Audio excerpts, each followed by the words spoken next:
Selamat datang di Ihsani Channel Science and Computer Tutorial. Jangan lupa klik like, subscribe, dan nyalakan loncengnya untuk mendapatkan informasi terbaru mengenai video-video kami lainnya.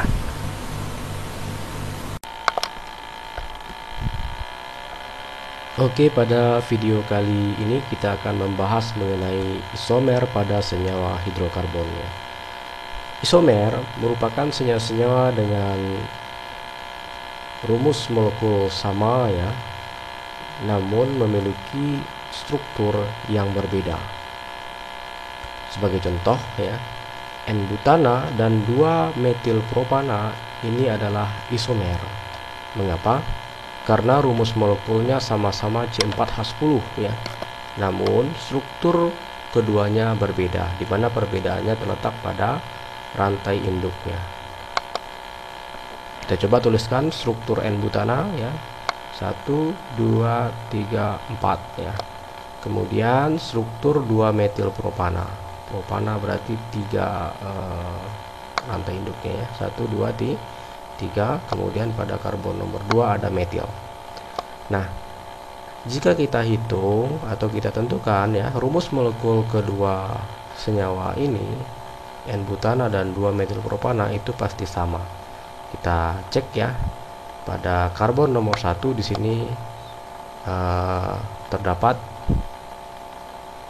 3 hidrogen ya. Kemudian pada karbon nomor 2 terdapat 2 hidrogen, 3 ditambah 2 5. Pada karbon nomor 3 juga terdapat 2 hidrogen, 5 ditambah 2 7 ya. Kemudian pada karbon nomor 4 terdapat 3 atom hidrogen, 7 ditambah 3 10. Berarti pada N-butana terdapat 4 karbon ya, C4, dan terdapat 10 hidrogen, C4H10 ya. Jadi rumus molekul N-butana itu adalah C4H10.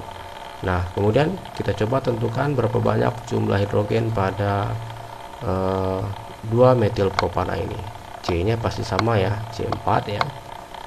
Di sini 1, di sini 2 ya.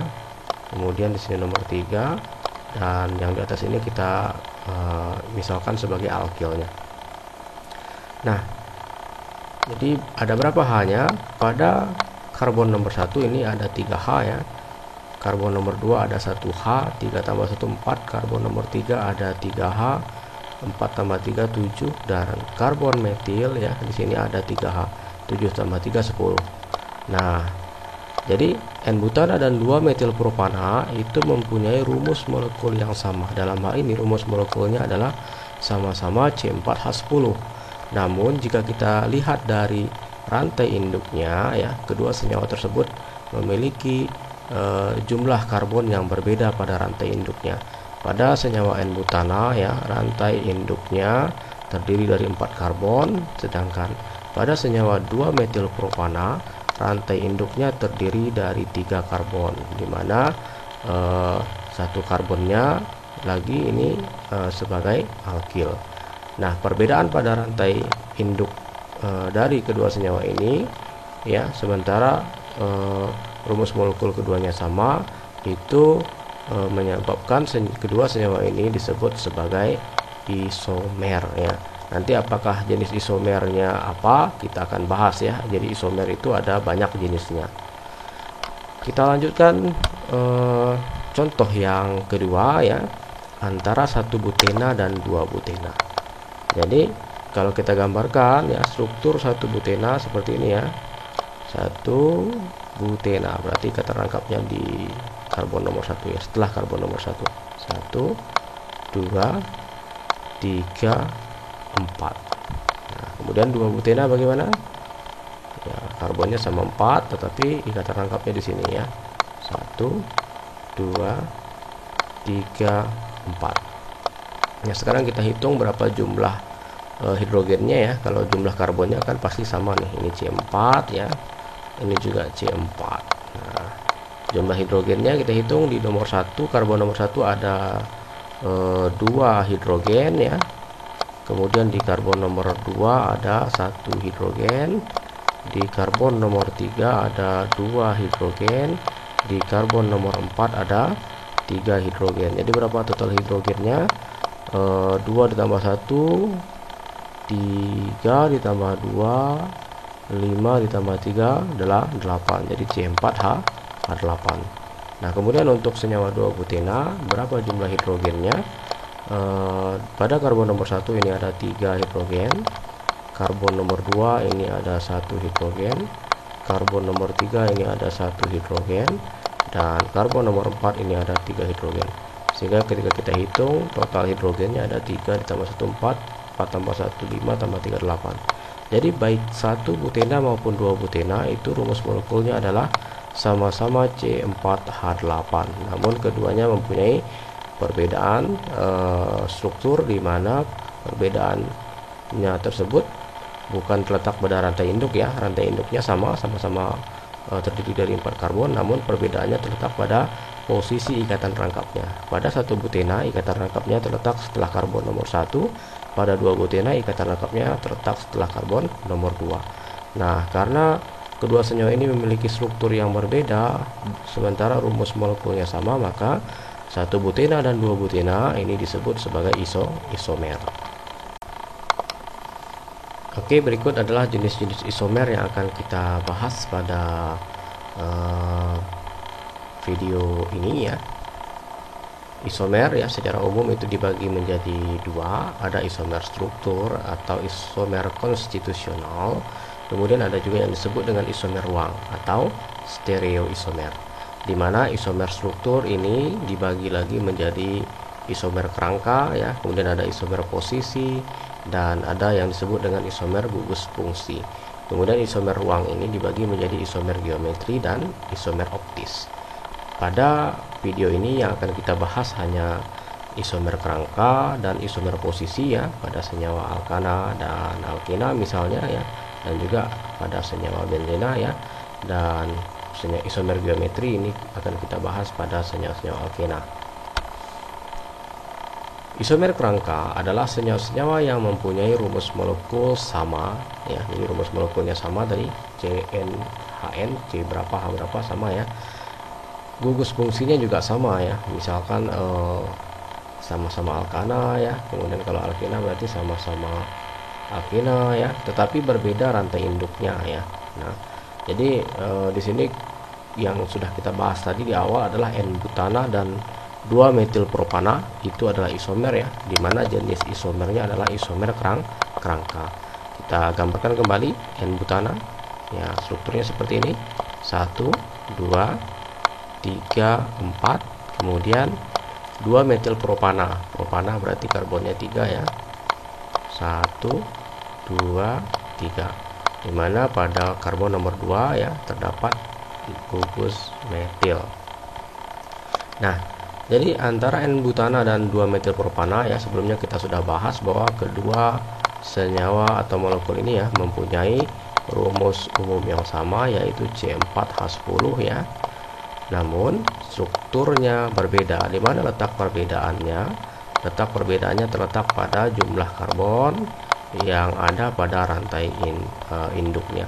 Pada N-butana terdapat 4 karbon pada rantai induknya dan tidak terdapat alkil ya, tidak terdapat percabangan. Sedangkan pada 2-metilpropana terdapat 3 karbon pada rantai induknya, di mana 1 karbon lagi adalah sebagai alkil.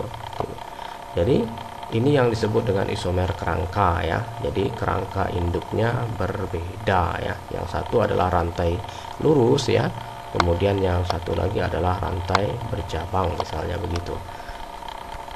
Contoh lain isomer kerangka pada senyawa alkana ya, ini bisa kita amati pada senyawa N-pentana ini. Jadi senyawa N-pentana ini ya merupakan senyawa hidrokarbon rantai lurus ya, di mana rantai induknya terdiri dari 5 karbon sehingga diberi nama normal pentana atau N-pentana. Nah, sementara senyawa 2-metilbutana ya, rantai induknya hanya terdiri dari 4 karbon ya, dimana 1 karbon ini merupakan sebagai alkil ya. Nah, kemudian senyawa 2,2-dimetilpropana ya, rantai induknya hanya terdiri dari 3 karbon ya, dimana sebagai alkil itu ada 2 karbon ya. Di sini ada 2 metil sebagai alkil. Jadi ketiga senyawa ini strukturnya kalau kita lihat berbeda ya. Yang satu rantai lurus, kemudian yang kedua ini rantai bercabang tapi hanya ada 1 cabang, dan yang ketiga adalah rantai bercabang juga namun terdapat 2 cabang, dan jumlah karbon pada rantai induknya itu berbeda-beda semuanya. Namun kalau kita lihat rumus molekulnya sama ya. N-pentana ya, karbonnya 5, H-nya juga berjumlah berapa ini? Nah, 3 ya. Di sini ada 3 ditambah dengan 2H di sini. Kemudian ditambah lagi dengan 2H ya. Di sini ada juga 2H dan di sini ada 3H. Sehingga total dari atom H yang terdapat pada N-pentana itu kan mengikuti rumus umum ini, CnH2n tambah 2. N-nya 5 berarti H-nya 2 dikali 5, 10 tambah 2, 12. Kita cek benar nggak 12. 3 ditambah 2, 5. 5 ditambah 2, 7. 7 tambah 2, 9. 9 tambah 3, 2, 12. Jadi benar ya, C5H12. Maka 2 metil butana ya, ini juga rumus molekulnya sama, C5H12 ya. Dan 2 dimetil propana ini juga C5H12. Kita coba hitung ya. Di sini di karbon nomor 1 itu ada 3H, karbon nomor 2 ini ada 1H ya. Kemudian karbon nomor 3 ada 2H, karbon nomor 4 ada 3H. Sementara di alkilnya ya, karena dia metil berarti ada 3H. Nah, kita hitung sekarang jumlah H-nya.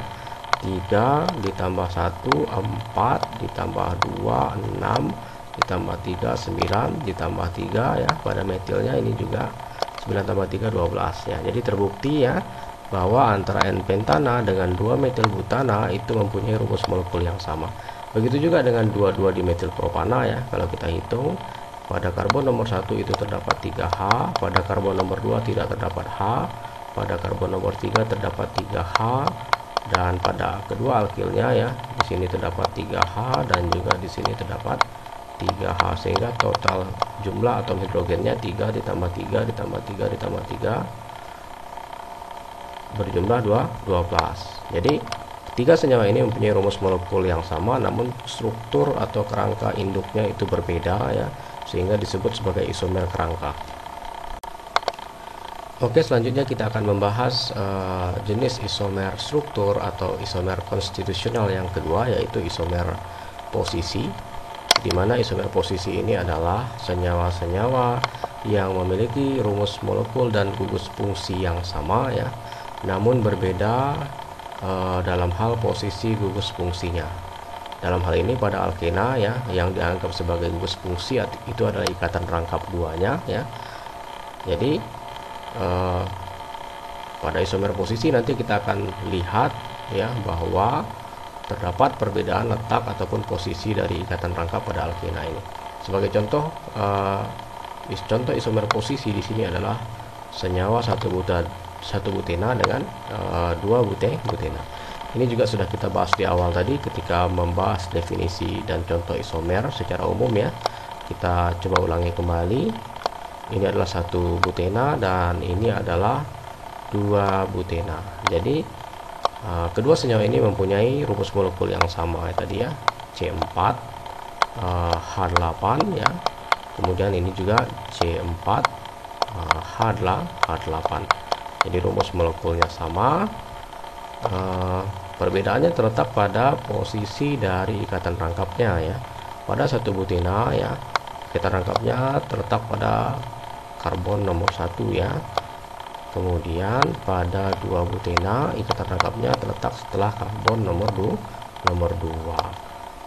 Jadi ini yang dimaksud dengan isomer posisi pada alkena.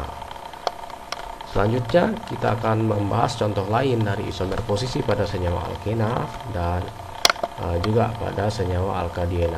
Alkadiena ini adalah senyawa alkena yang mempunyai ikatan rangkap lebih dari 1 buah ya, yaitu sebanyak 2 buah, makanya disebut dengan diena ya. Jadi ada 2 ikatan rangkap 2. Tapi sebelum kita bahas alkadena, kita coba bahas alkena ya. Ini silahkan dihitung kembali jumlah atom hidrogennya, pasti 8 ya, sesuai dengan rumus umum alkena. Nah, kemudian pada alkadena ya, Anda bisa perhatikan bahwa kedua senyawa ini ya, antara 1,2-butadiena dengan 1,3-butadiena itu sama-sama mempunyai 2 buah ikatan rangkap ya. Kemudian sama-sama mempunyai jumlah karbon dan hidrogen yang sama. Ada berapa karbon? Ada 4 di sini ya. Hidrogen ada berapa? Kita hitung coba. 2 ya, ditambah dengan 1, 2 tambah 1 3, ditambah 3 6, jadi C4H6. Nah, sekarang kita cek di 1,3-butadiena ada berapa. C nya juga sama, ini 4 pastinya ya, karena butadiena ya, C4. Nah, hanya kita coba hitung, ada 2H di sini, kemudian ada 1H di sini, ada 1H dan ada 2H. 2 ditambah 1 3, ditambah 1 4, ditambah 2 6. Jadi baik 1 2 dan 1 3 butadiena itu sama-sama memiliki rumus molekul C4H6, di mana perbedaannya terletak pada struktur ya, yaitu pada posisi ikatan rangkapnya. Pada 1 2 butadiena ikatan rangkapnya terletak pada karbon nomor 1 dan juga pada karbon nomor 2. Kemudian pada 1,3 butadiena ikatan rangkapnya terletak setelah karbon nomor 1 nih, dan juga pada karbon nomor 3 ya. Jadi 1 2 3. Jadi pada karbon nomor 1 ada ikatan rangkap nih ya. Kemudian pada karbon nomor 3 terdapat ikatan rangkap, sehingga diberi nama 1,3 butadiena. Nah, inilah contoh isomer posisi pada senyawa alkena dan alkadiena. Oke, selanjutnya kita akan membahas mengenai isomer ruang ya pada alkena. Adapun isomer ruang yang akan kita bahas di sini adalah isomer geometri ya. Isomer ruang itu sendiri ya didefinisikan sebagai senyawa-senyawa ya yang mempunyai rumus molekul yang sama, namun terdapat perbedaan pada strukturnya disebabkan oleh perbedaan konfigurasi molekul ya, akibat penataan atom-atom yang berbeda dalam ruang 3 dimensi. Nanti mungkin untuk lebih memperjelas ini kita akan contohkan menggunakan Molymod ya, atau menggunakan aplikasi ChemDraw ya, ChemDraw 3D atau 3 dimensi. Nah, isomer geometri itu terdapat pada senyawa yang pada strukturnya terdapat bagian yang kaku atau rigid. Jadi pada alkena ya itu kan terdapat ikatan rangkap ya. Ikatan rangkap pada suatu senyawa ini menyebabkan suatu senyawa tadi menjadi mempunyai bagian yang kaku. Jadi adanya ikatan rangkap menyebabkan senyawa menjadi kaku ya pada bagian ikatan rangkap tersebut ya. Karena ikatan rangkap menyebabkan karbon-karbon yang terhubung melalui ikatan rangkap tadi tidak dapat mengalami rotasi ikatan, sedangkan ikatan tunggal itu memungkinkan terjadinya rotasi ikatan. Nah, isomer geometri ini dibagi menjadi 2 ya, ada yang namanya isomer cis dan ada yang namanya isomer trans ya. Nah, bagaimana menentukan isomer cis dan trans ya pada suatu struktur senyawa alkena ya? Anda bisa gunakan pendekatan ini ya. Misalkan yang di sebelah kiri ini adalah senyawa alkena dengan konfigurasi cis ya. Senyawa alkena yang mempunyai konfigurasi cis itu merupakan senyawa alkena yang pada ikatan karbon alkenanya ya terdapat suatu gugus ya, sama seperti ini yang letaknya berdekatan ya. Jadi kalau misalkan ini adalah jalan ya, di sisi kiri jalan ya itu ada gugus A ya pada karbon alkena yang ini dan pada karbon alkena yang ini. Begitu juga di kanan jalan itu sama-sama terdapat gugus atau atom B ya. Nah, sedangkan pada isomer trans ya, kalau kita buat misalkan ini adalah jalan ya yang searah dengan ikatan rangkap, gugus B misalkan di sini ya, yang terikat pada karbon alkena ini, itu letaknya misalkan di sebelah kiri jalan ya, sedangkan gugus B yang satunya lagi pada karbon alkena yang ini ya, itu letaknya di kanan jalan ya, artinya letaknya berjauhan atau berseberangan ya. Nah, ketika gugus-gugus yang sejenis ini terletak berseberangan ya, maka kita sebut ya bentuk struktur itu merupakan konfigurasinya adalah trans ya. Nah, jadi kalau cis tadi apa, berdekatan ya, jadi terletak pada sisi yang sama dari ikatan rangkap ini ya, sedangkan trans itu berseberangan ya, misalkan begini ya. Nah, jadi itu perbedaan antara cis dan trans. Antara bentuk cis dan trans ini tidak bisa mengalami perubahan satu sama lain ya, disebabkan apa, ikatan rangkap ini tadi bersifat kaku ya atau rigid ya, yang menyebabkan kita tidak bisa bolak-balik posisinya dengan mudah ya. Bisa terjadi perubahan konfigurasi apabila terjadi pemutusan ikatan ya di sini. Jadi antara cis dan trans ini merupakan senyawa yang berbeda ya. Nanti kita bisa lihat dari sifat fisikanya, misalkan titik didihnya itu berbeda. Jadi titik didihnya berbeda.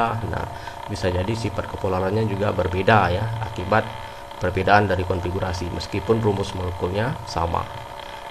Nah, untuk contoh realnya kita akan lihat pada senyawa 3 heksena ya. Jadi ini adalah struktur senyawa 3 heksena. Kita lihat penomorannya 1, 2, 3, 4, 5, 6 ya. Kalau 6 kan alkena berarti heksena. Pada setelah karbon nomor 3-nya terdapat ikatan rangkap ya, maka namanya adalah 3 heksena. Nah, ternyata 3 heksena ya bisa bentuknya seperti yang di kiri ini, bisa juga bentuknya seperti yang di kanan ini. Ketika bentuknya seperti yang di kiri ini, berarti kan artinya pada karbon nomor 3 ya. Ini kalau kita tarik garis, pada karbon nomor 3 di sebelah kanan ini ada gugus etil ya. Di sebelah kiri tentu ada atom H ya. Nah, sedangkan pada karbon nomor 4 ya, di sebelah kiri ada gugus etil, di sebelah kanan ada atom H. Dengan kata lain ya, gugus etilnya ini gugus yang sejenis ya, terletak berseberangan sehingga diberi label trans ya. Jadi ini adalah struktur trans 3 heksena. Nah, ini lebih jelasnya bisa dilihat struktur ini ya. Yang satu etilnya di atas misalkan, yang satu etilnya terletak di bawah begitu ya. Nah, kemudian untuk senyawa yang di kanan ya, jika kita beri garis di sini ya, kemudian kita lihat di kiri ini ada gugus etil ya, kemudian di sini juga ada gugus etil ya.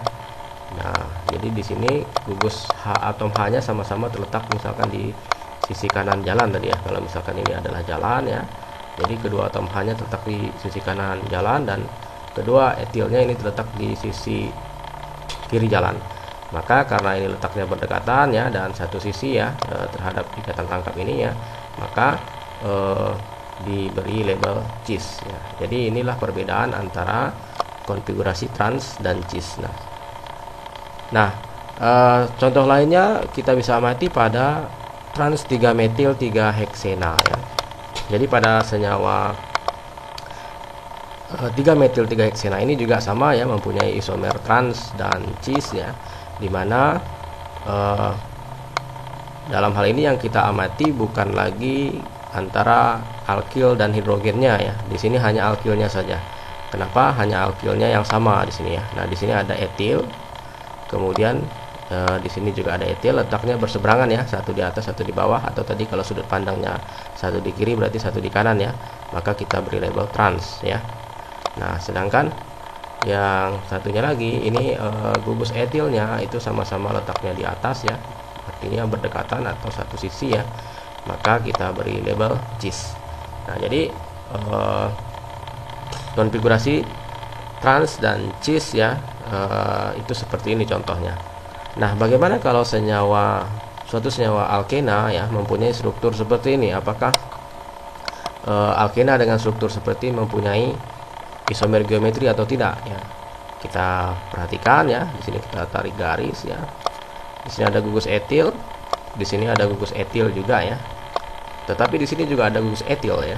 Nah, kalau di sini kalau kita jabarkan di sini ada atom H ya. Nah, maka kalau dalam kasus seperti ini ya, kita tidak bisa menentukan ya ini geometrinya apa. Nah, jadi tidak berlaku cis dan trans di sini. Kenapa? Gugus etilnya ada yang berdekatan di sini. Namun ini dengan ini letaknya berseberangan ya. Jadi pada kasus ini senyawa ini tidak mempunyai isomer geometri cis dan trans. Karena mau kita balik pun seperti ini ya. Misalkan kita balik seperti ini. Di sini H-nya kita letakkan di bawah ya. Kemudian nah begini, ini adalah senyawa yang sama. Tentu ini dengan ini adalah bentuk yang sama ya. Jadi senyawa ini tidak memiliki isomer geometri. Nah, kemudian untuk kasus ya, bagaimana kalau atom-atom yang terikat pada karbon alkena ini ya tidak ada yang sama ya. Kalau tadi kan masih ada yang sama ya. Misalkan ini etil, ini etil. Nah, jadi bisa kita lihat dia berseberangan ya, maka dia trans. Kemudian ini etil, dia terletak satu berdekatan ya, maka disebut cis ya.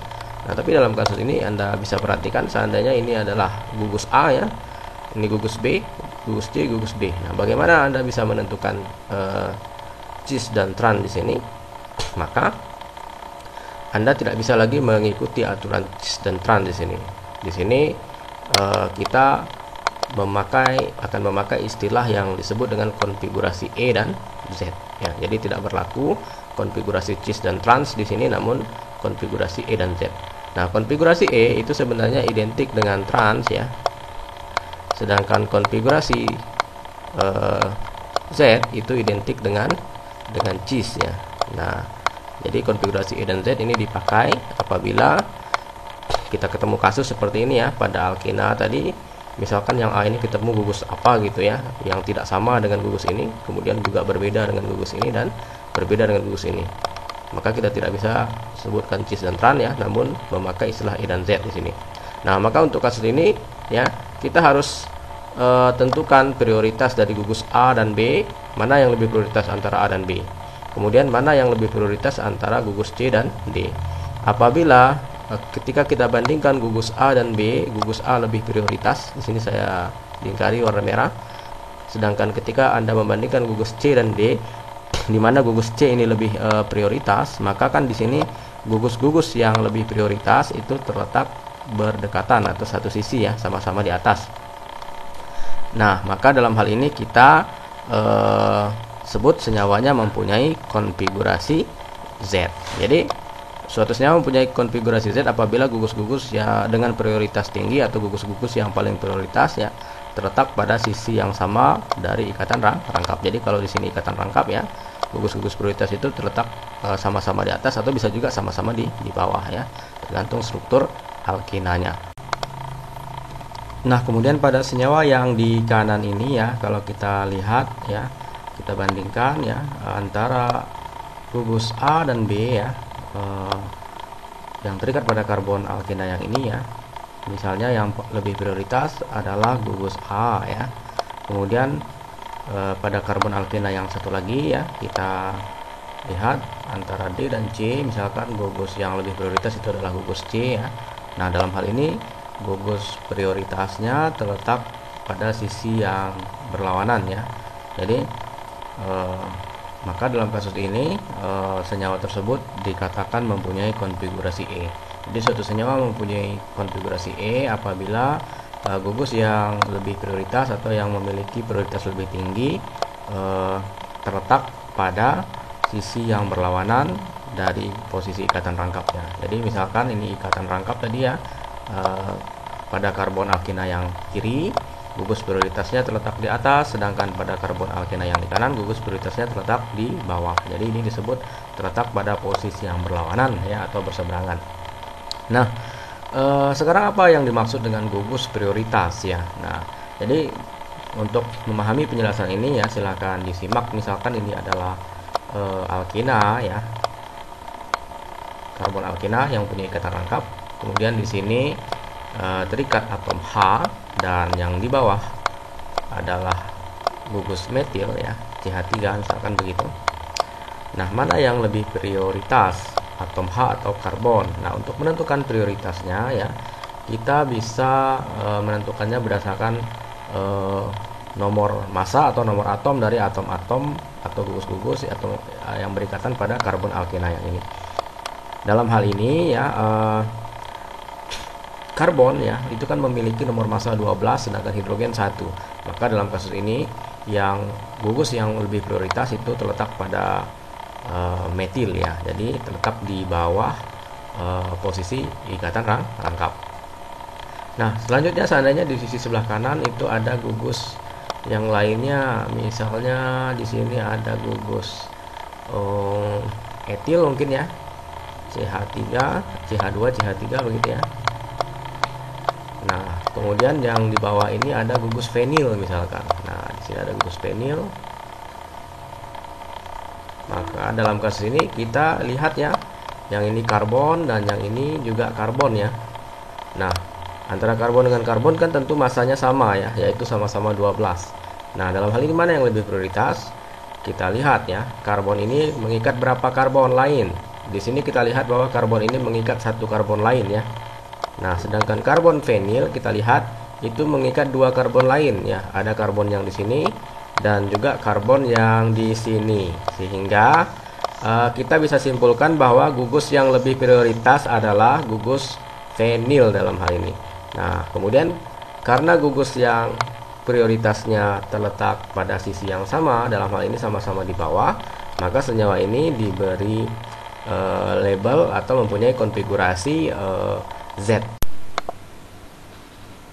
Nah, ternyata pelabelan konfigurasi cis dan trans ya itu memiliki beberapa kelemahan ya. Jadi cis itu tidak selalu identik dengan Z ternyata ya. Jadi cis tidak selalu identik dengan Z, kemudian trans juga tidak selalu identik dengan E. Padahal tadi di awal sudah kita sebutkan bahwa Z itu identik dengan cis dan E identik dengan trans. Ternyata dalam beberapa kasus itu tidak berlaku. Contohnya pada senyawa cis 3-metil 2-heksena ya. Kita lihat di sini posisi ikatan rangkapnya ya.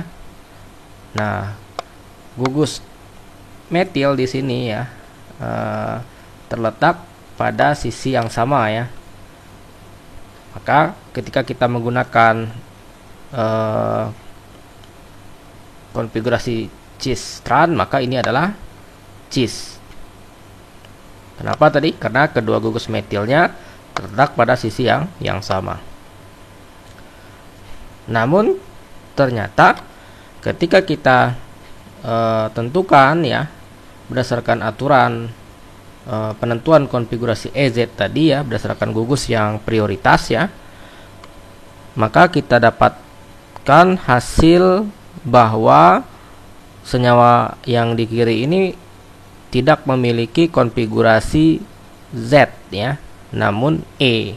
Nah, kenapa bisa E? Karena substituen yang prioritas atau yang diberi ranking 1 ya, itu terletak pada sisi yang berlawanan dari posisi ikatan pi atau ikatan rangkapnya. Nah, sekarang kita coba perhatikan ini ya. Saya coba hapus dulu lingkaran pada gugus metil ini ya. Oke. Nah, kita coba perhatikan ya gugus atau atom yang terikat pada karbon alkena nomor 2 ini. Nah, di sini ada atom H ya, kemudian ada gugus metil. Mana yang lebih prioritas, atom karbon atau atom H? Tentu atom karbon, sehingga atom karbon atau gugus metil ini ya kita tandai sebagai gugus prioritas tadi, atau kita tandai nomor 1 di sini ya. Nah, kemudian kita perhatikan gugus alkil yang terikat pada karbon yang ini ya, karbon nomor 3. Nah, di sini ada karbon ya, di sini juga ada karbon ya. Namun karbon yang di atas ya itu adalah karbon propil, artinya karbonnya mengikat karbon lain, sementara karbon yang di bawah ini ya itu tidak mengikat karbon lain. Maka dalam hal ini yang prioritas adalah alkil atau gugus yang berada di atas. Jadi prioritasnya ini saya checklist ya. Kemudian pada karbon alkena yang satu lagi ini yang prioritas.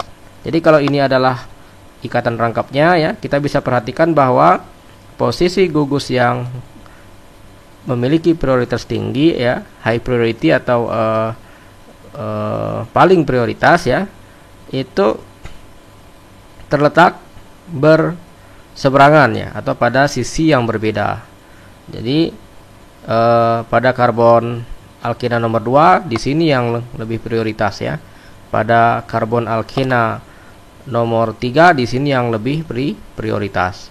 Sehingga senyawa ini diberi label E ya. Nah, jadi ini adalah beberapa kelemahan ya untuk penentuan konfigurasi pada senyawa alkena jika kita menggunakan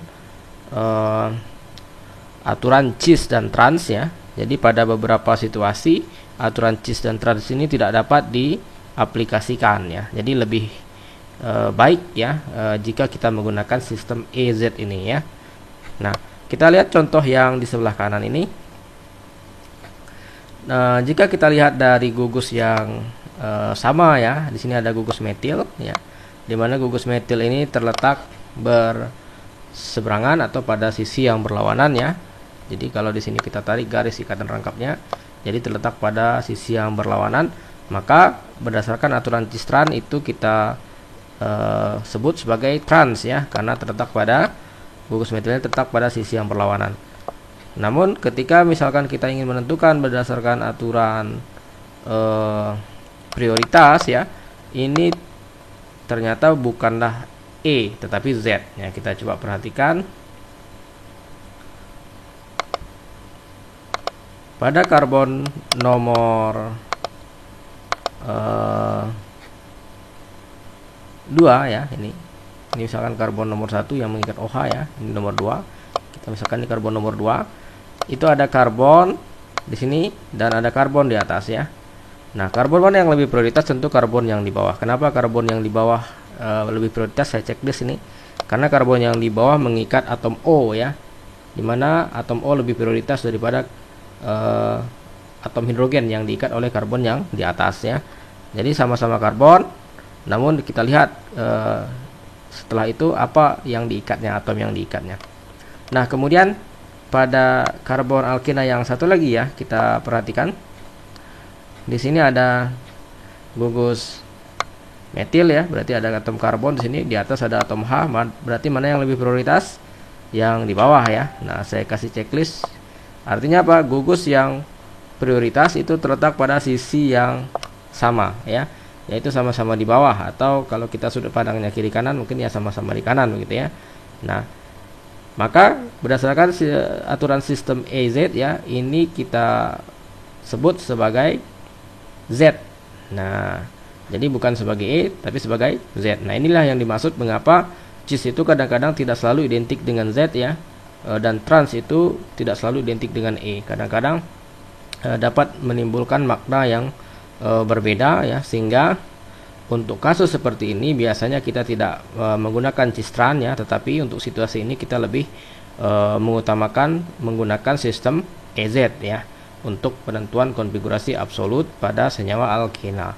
Namun untuk kasus-kasus seperti tadi heksena ya, 3 heksena ya, itu lebih cenderung menggunakan istilah cis-trans ya, walaupun sebenarnya EZ juga bisa digunakan pada penentuan konfigurasi senyawa tersebut, tetapi lebih lazim biasanya digunakan cis-trans. Tapi kalau kasusnya seperti ini lebih sering atau lebih lazim digunakan sistem EZ ya.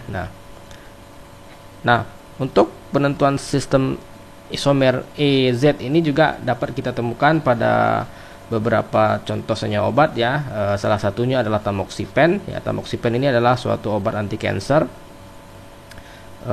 yang diberikan kepada pasien penderita kanker payudara ya. Nah, kita akan bahas ya mana yang merupakan isomer Z dan isomer E pada tamoxifen berdasarkan teori yang sudah kita bahas sebelumnya. Oke, kita akan coba tentukan ya yang mana isomer Z dan yang mana isomer E. Kita mulai dari senyawa tamoxifen yang ada di sebelah kiri ini ya. Untuk menentukan apakah E atau Z ya, untuk membantu sudut pandang ya, terlebih dahulu kita buat garis seperti ini ya. Kemudian kita tentukan ya pada karbon alkena yang ini, alkil yang prioritas itu terletak di mana, atau alkil mana yang merupakan prioritas, apakah alkil fenil atau alkil etil ya. Tentu dalam hal ini alkil etil lebih prioritas ya. Mengapa? Karena karbon yang terikat pada karbon alkena ini ya, karbon alkil ini itu mengikat dua karbon lainnya ya. Nah, bahkan salah satu karbon yang ini terikat melalui ikatan rangkap sehingga dapat dikatakan bahwa karbon ini itu mengikat tiga karbon lain ya. Nah, sementara karbon etil yang di bawah ini ya, kalau kita jabarkan etil itu kan CH2 CH3. Dengan kata lain, gugus alkil ini ya, karbonnya ini hanya mengikat satu karbon lain. Tentu dengan demikian ya, yang alkil yang di atas itu lebih prioritas ya. Saya beri tanda checklist. Nah, kemudian pada karbon alkena yang ini ya, kita amati alkilnya mana yang lebih prioritas, apakah alkil yang di atas atau yang di bawah ya. Dalam hal ini alkil yang di atas adalah fenil, yang di bawah juga fenil. Namun perbedaannya pada fenil yang di atas itu terikat dengan oksigen, sementara fenil yang di bawah itu tidak mengikat apapun. Sehingga dapat kita simpulkan bahwa alkil yang di atas ini lebih prioritas.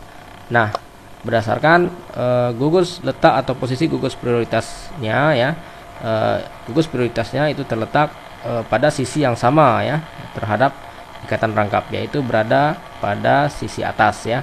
Nah, oleh karena itu senyawa tamoxifen yang di sebelah kiri ini dapat kita beri dapat kita sebut sebagai Z tamoxifen ya. Jadi artinya tamoxifen itu mempunyai konfigurasi Z ya, strukturnya mempunyai konfigurasi Z. Nah, kemudian kita akan bahas juga untuk senyawa yang ada di sebelah kanan ya. Untuk memudahkannya sama ya, kita beri garis seperti ini ya. Kemudian pada karbon alkena yang ini kita coba mana yang lebih prioritas tadi, fenil dengan etil. Fenil lebih prioritas. Kemudian pada karbon alkena yang satunya lagi yang di kanan ini ya, mana yang lebih prioritas, fenil yang di atas atau yang di bawah. Dalam hal ini yang di bawah lebih prioritas. Kenapa? Pada gugus fenilnya terikat gugus lain ya, yang ini. Nah, maka dari sini kita bisa simpulkan bahwa antara gugus prioritas yang terikat pada karbon ini dengan gugus prioritas yang terikat pada karbon alkena yang ini ya, itu letaknya berseberangan atau dalam hal ini pada sisi yang berbeda ya. Yang satu di atas, yang satu di bawah. Maka dengan demikian dapat kita sebut sebagai E ya. Jadi namanya adalah E tamoxifen. Nah, demikianlah cara menentukan ya apakah suatu alkena atau senyawa obat ya yang memiliki gugus alkena ini ya mempunyai konfigurasi E atau Z ya berdasarkan aturan prioritas ini.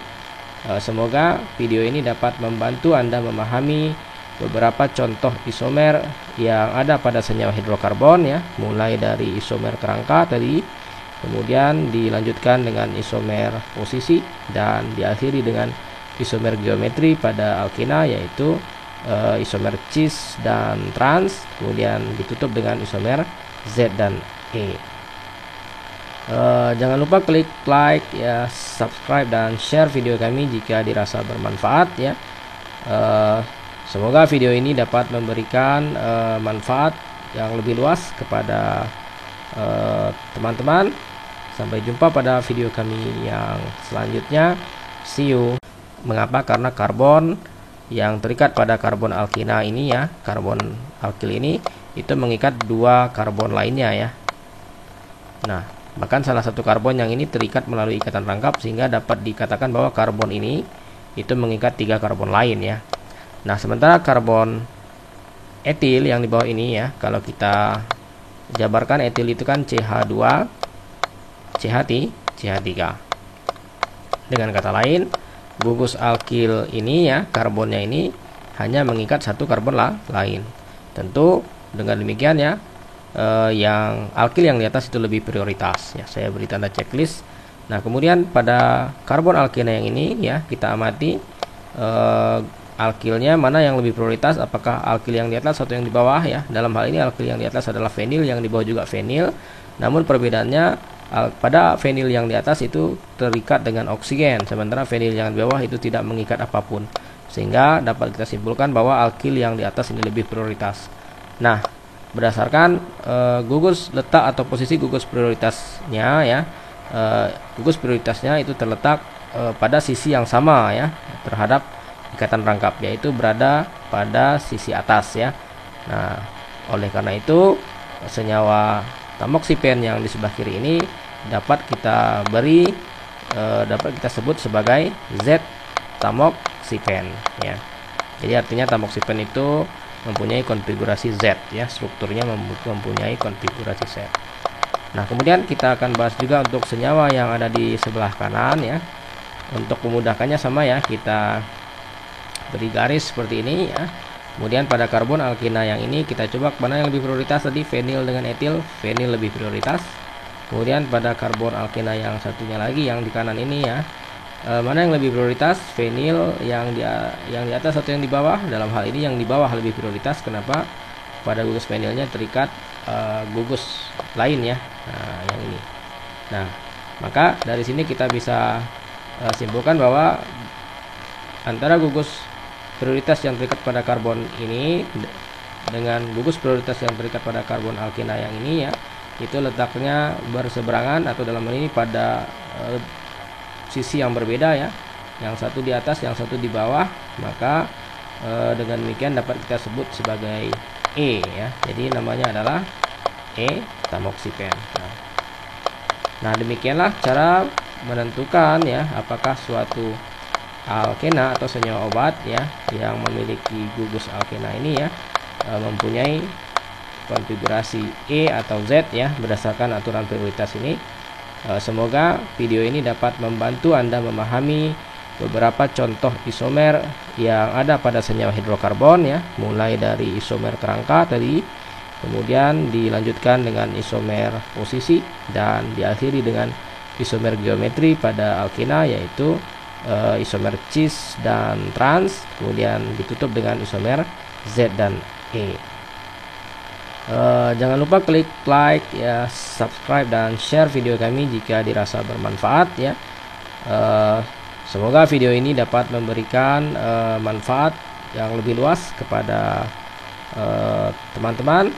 Sampai jumpa pada video kami yang selanjutnya. See you.